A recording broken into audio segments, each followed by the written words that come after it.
Hello editors, in this video I will show you how to make handwritten text animation in Alight motion and then how to import it to your edit in CapCut. Here's preview. However, you will lose your flower. I'm pregnant.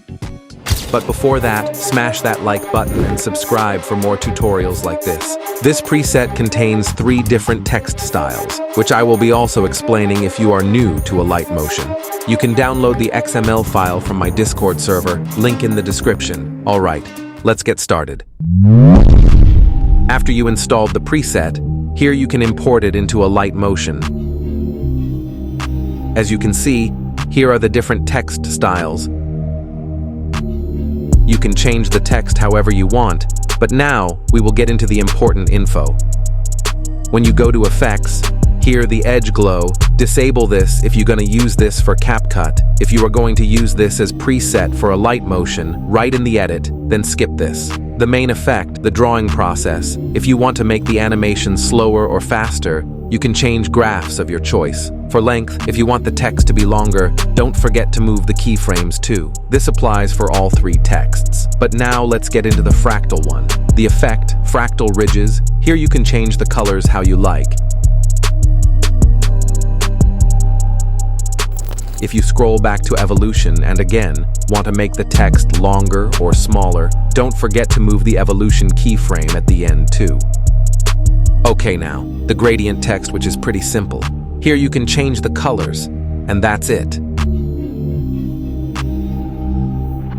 Alright, pick the text you want to put to your edit in CapCut and export it.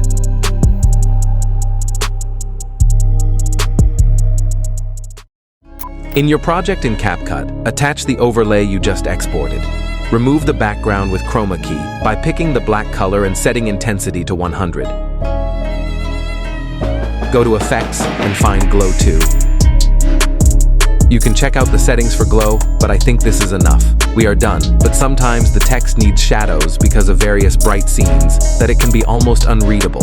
This is how you can fix it. Add a black background.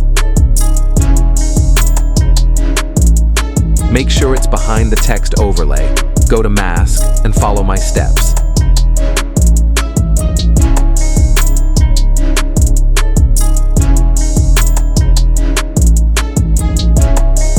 Then just apply fade in and fade out animation, or you can do it with blending.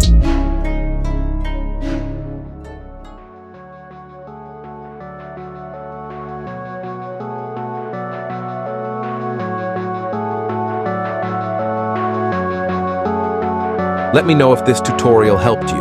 If there are any problems, don't hesitate to ask in the comments. Please like and subscribe to support my work. Alright everybody, see you in the next one. Peace.